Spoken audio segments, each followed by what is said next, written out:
Hello and welcome to this instalment of Talkin Trim. I'm Jonathan Skinner and today we are looking at the front seat covers and associated hardware items for the Triumph TR3A, TR3B and some of the very early TR4 models. So I've done a few videos showcasing various elements of this, so there's going to be a bit of crossover information on that, but I do encourage you to check out my other videos, some of which will be linked at the end of this video. Otherwise, please do check out the rest of the YouTube channel and the playlists for more information. But effectively what we've got here is a set of seat covers and then the associated hardware, so seat foam padding kits, tacking strips, seat cushion base springs, the actual frameworks themselves, a bit of a how-to on how the foam padding kits, etc., hardware elements are put onto the frameworks. Then we've got an example of an original seat there. And then a couple other bits that you may require depending on who's trimming the seats and what tooling they do or do not have. Like I say, I've done a few other videos showing part trimmed up seats and seat covers and whatnot, but as we had another one going through, and it's a bit of a series on the TR4s, for example, where I've done videos showcasing the other version seat covers. For those of you that did have TR4s, as I'm sure you're aware, they had 3 different versions of seat covers spanning 2 different seat frames, and this is the very first version they would have had, which is a direct continuation on from the TR3A, TR3B. They are literally identical seat covers, identical seat frames and identical seat hardware.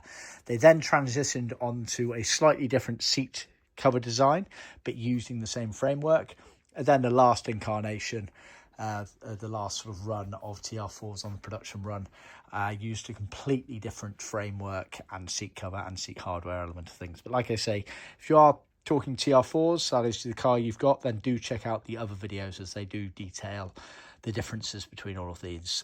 Otherwise, if you have a TR3A, TR3B or the early style TR4s that did have these seats in them, then happy viewing, so to speak.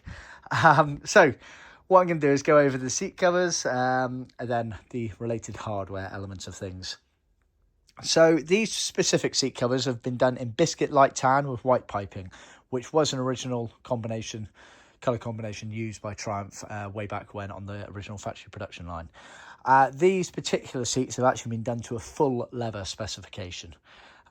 So just to clarify on seats, we can offer a 3-tier option when it comes to materials. At one end of the scale, you have vinyl. At the other end of the scale, you have full leather, which is what these are here. And then in the middle ground, you have what we refer to as leather-faced, which is when basically the facings of the seats are made in leather, but the surrounds and retainers are made in vinyl, and the backs are made in vinyl as well. Now, we call that leather-faced because the facings are leather. Other companies out there often refer to it as just simply leather. And also heritage certificates also simply refer to it as leather. That should not be confused with our full leather option. Our full leather option, which is what this one is, barely anyone supplies in the industry. It's an upgrade option, and I don't think really anyone supplies it, whereas we do offer it as a standard upgrade option, so do bear that in mind. But like I say, even these parts here that cover the frames, they're leather as well, so that is the full leather option. But like I say, you've got a 3-tier option: vinyl ambler at one end, full leather at the other end, and then leather faced in the middle ground. In terms of originality, cars would have left the factory in either vinyl spec seats or the majority in leather-faced specifications. So do bear that in mind, whereas this is an upgrade kit. It's going into a full leather interior kit that we have done for a customer over in the USA. And we are actually going to be trimming his seats as well, which is why we've part done the hardware elements for you there. So there will be other videos almost certainly showing these seats fully trimmed up. But let's dive on into the seat covers. So like I say, they are biscuit light tan, full leather, and they've been done using our grained leather. So it has that sort of graining effect on the face of the leather. We can also offer smooth spec leather, so do bear that in mind for most colours. And because it's a full leather kit, there is no vinyl. The only element on here that is not leather is the piping, which is leathercloth, which we use as standard where colours allow, which is the majority of our colours. Other companies out there don't use leathercloth for their piping. A lot of them use vinyl. One of 2 reasons: they're blissfully unaware of the benefits of using leathercloth over vinyl for piping and for edging of carpets, or two, more than likely, they're doing a bit of cost saving exercise. They don't want to have to stock two very similar materials, and they don't weigh the element of sort of cost versus suitability out. We're not like that. We like to do things the correct way, which is why we've got the reputation in the industry that we have, and have had this reputation for almost 50 years. It's worth noting at this point, we have been involved in some very famous TR restorations. We have provided trim for the first prototype TR2, I'm going to get this pronunciation wrong, but is it the Jabaka car, the land speed record car? So we did the trim for Protec Engineering on that one. Then we've also supplied some elements of the trim for the TS1 and the TS2. So we've effectively supplied trim, or some elements of trim, for the first 3 Triumphs that ever came off the production line. We've also supplied trim and continue to supply trim to Mark Macy at Macy's Garage over in Ohio, America.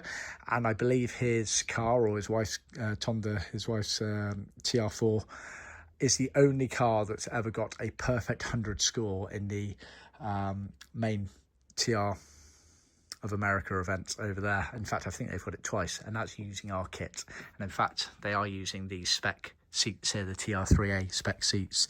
I'm sure we've got an article on our website about that, so bear that in mind. Basically, we are trusted far and wide by not just hobbyists and enthusiasts, but also by the main restorers in the industry that know if you want the best results, you use a Skinner kit.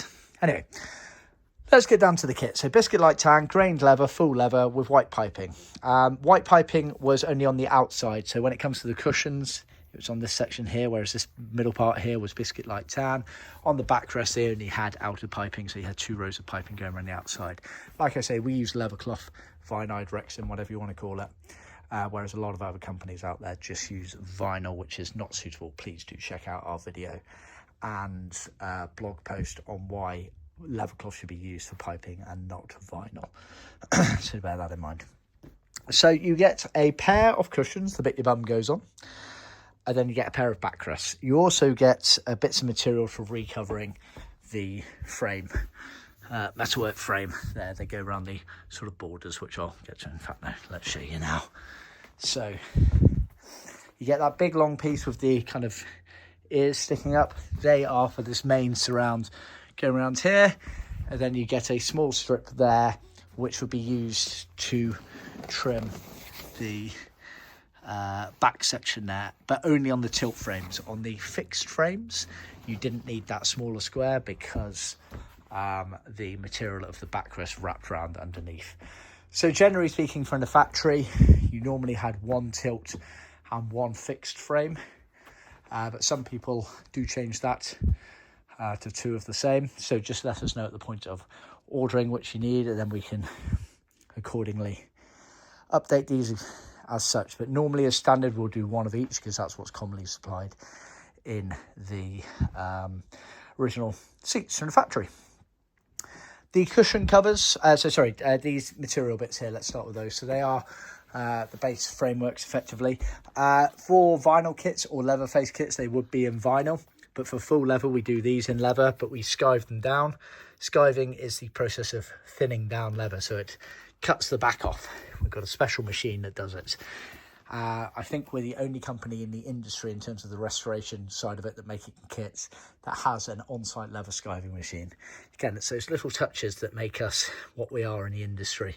So we standardly skive down anything like that that we know would be beneficial to you as standard. So they are skived down as standard as they are supplied in leather. Then the cushion covers, obviously fully sewn. They are genuine tuck and roll pleats, although you can't really see it that well on these particular seat covers here because of the fact they go horizontally. But effectively they're tuck and roll pleats, so they go in and out of the foam, in and out like that. A lot of people, they just fold the leather over and stitch down and you get a, should we say, a fake pleat. But we do the genuine tuck and roll pleats. They're all sewn onto the correct thickness 17-18 mil foam. So they get some nice plump padding on them, which really does help during the trimming process. And obviously you get the surround here, which again we make deeper than it needs to be, which just helps during this fitment process. And then it has the retainer on the back there, which is for wrapping around on the seat spring unit. Worth definitely checking out my other videos, because I've shown some part trimmed and fully trimmed up seats where I go into a bit more depth on those side of things. But you get a pair of cushion base covers. It's worth noting at this stage that the covers throughout are not handed. They are identical to each other. So basically you get 2 of those and 2 of those. You don't get a left and a right. Some seats are heavily handed or even subtly handed, but these are not. They are exactly the same as each other. Backrest covers, again, genuine tuck and roll pleats, horizontal ones. You get these side bolsters all foamed up on thick foam. Let's have a look on the underside here. Now, a very unique feature of the 3A seats is the fact that the pleats are actually stitched onto a thin card material, which really helps with the definition as it goes in that sort of curved section of the seat frame there. And again, do check out our video showing the trimmed up versions of the seats there. So as you can see, all pleated on these millboard panels, and then the side panels have the padding on them. This is a full leather set seat, so even this back piece here is leather. Even these surrounds here, they have the piping on the border going around. They have the top stitching detail on the top sections there. Then they have these finishes that get tucked around during the trimming process there.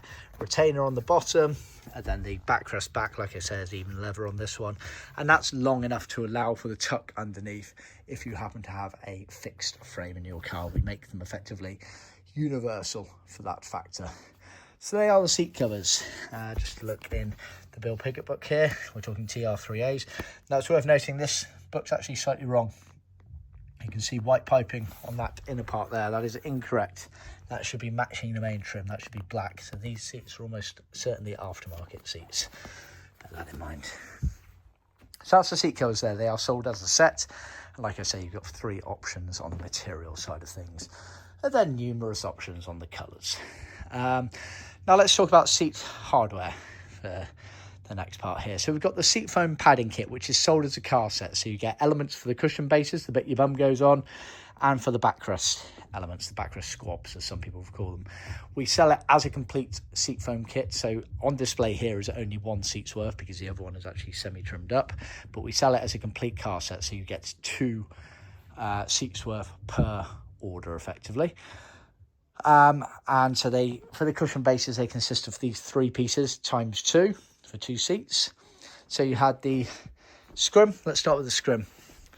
So the scrim literally sits over the top of the spring unit here, and then you use hog rings on the underside of it to keep it in place. But basically this scrim is for 2 purposes. It's one for protecting the foam from the spring, but 2, the most beneficial reason is it allows you to alter the height of the spring accordingly. Now, you always want to put a bit of downward pressure on it just to keep it nice and sturdy and steady.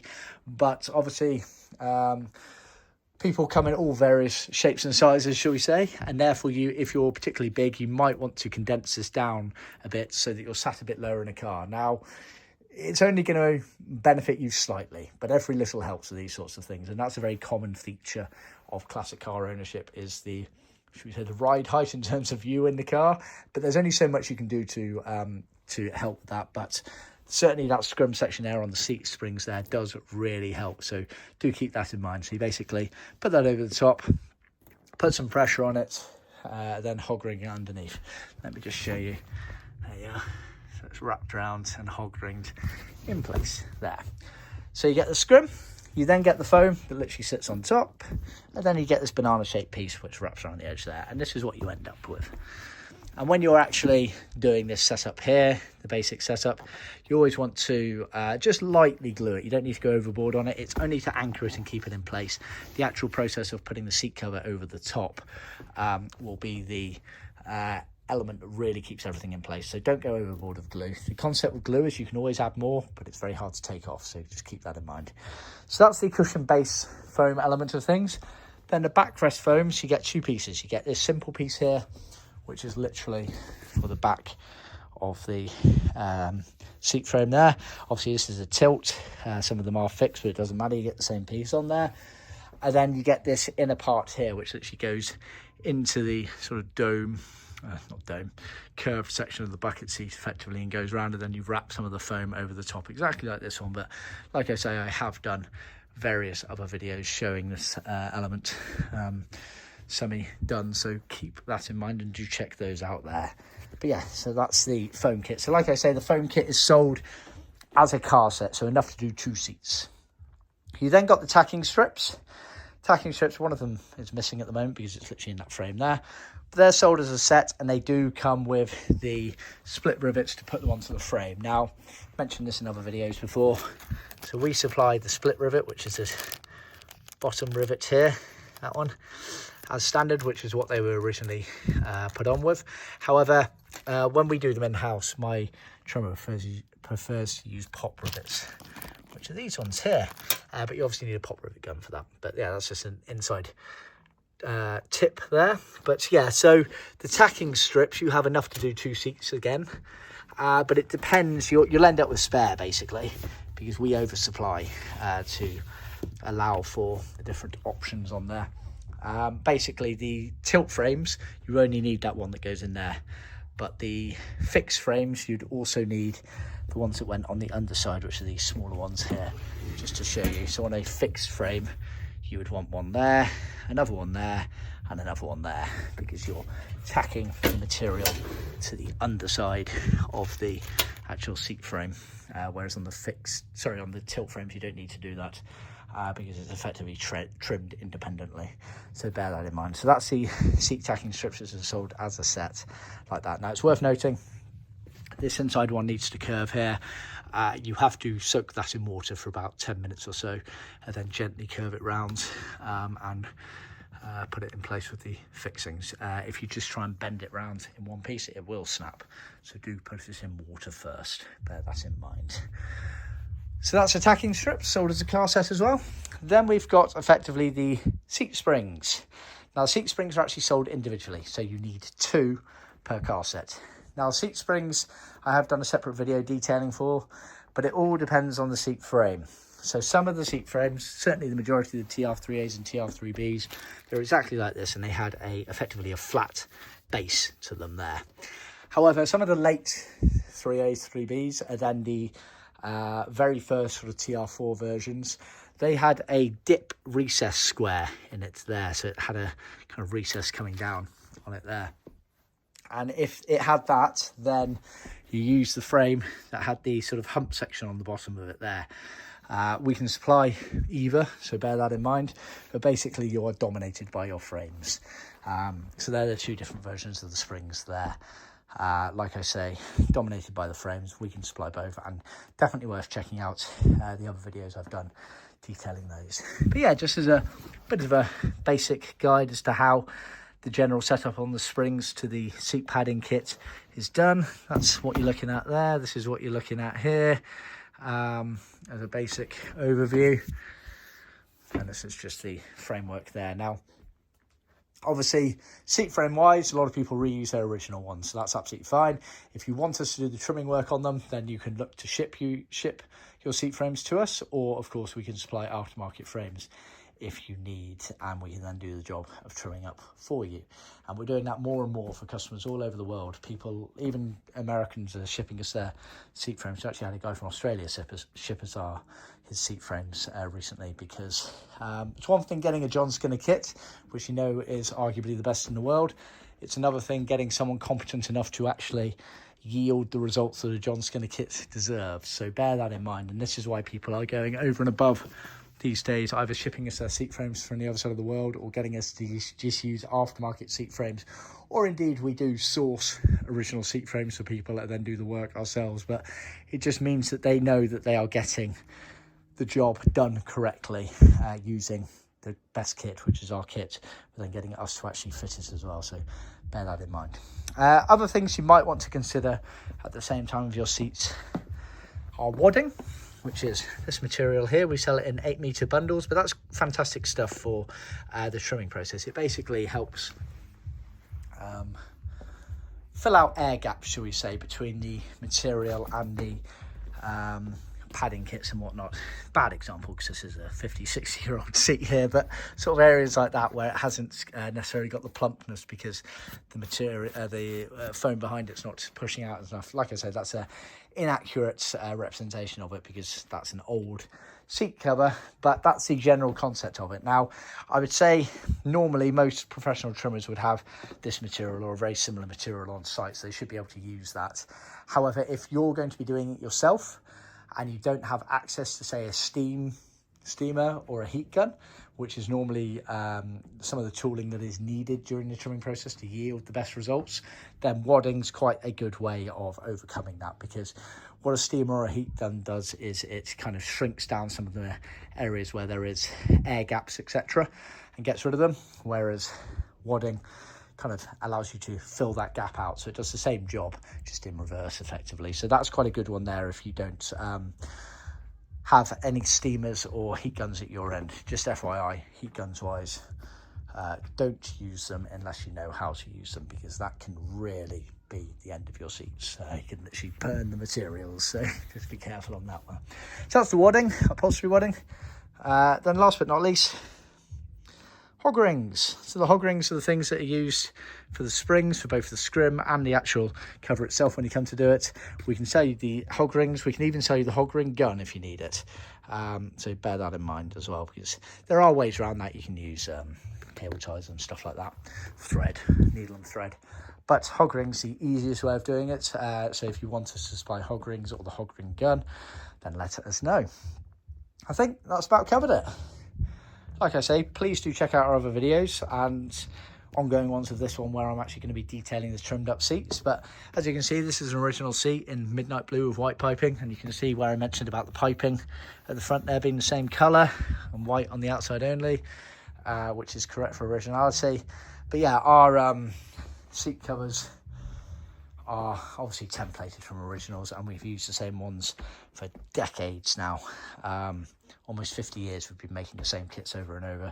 So I'd say ours are not only the best fitting, but we use the best raw materials, but they're also arguably the closest to originality in a lot of ways as well. The only tweaks that we make in terms of originality tend to be improvements. So for example, we make the borders deeper than they need to be because it helps you during the trimming process to actually have a bit more material to grab onto, etc.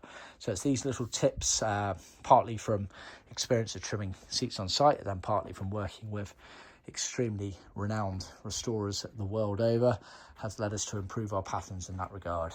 So bear that in mind. And then obviously, apart from that, we offer a lot more colours than they originally did from the factory, and a lot more colours than any other supplier in the world offers, in fact.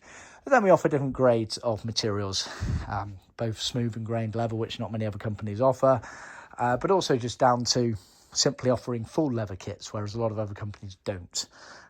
So bear that in mind as well, and of course do check out our website. But I think that's me done now. I've waffled on long enough. Thanks for tuning in. Just a brief overview. So these are TR3A, TR3B seats and hardware. Also applicable to very early TR4 models that left the production line with the identical TR3A seats. We've gone over the seat covers, which are sold as a car set, enough to do 2 sets of seats. They're available in vinyl, leather-faced or full leather. Then you've got the seat hardware elements of things, which, apart from the seat springs, which are sold individually, and therefore you need 2 of them, everything else is sold as a car set, i.e. enough to do 2 seats. You've got the seat foam padding kit, you've got the seat tacking strips, and you've got the actual seat springs themselves, which, like I say, are sold singly, so you need 2 of them. And then after that, we've got the actual seat frames. These are aftermarket ones, but if you wanted us to trim up your originals, and assuming they're in good enough condition, we can do so. So please do let us know any of those details for your restoration. Of course, thanks for tuning in. Please remember to like, share with other classic car enthusiasts, and of course subscribe to make sure you get all of the updated videos that I keep on recording each week. Thanks for tuning in, and I'll see you next time. Thanks.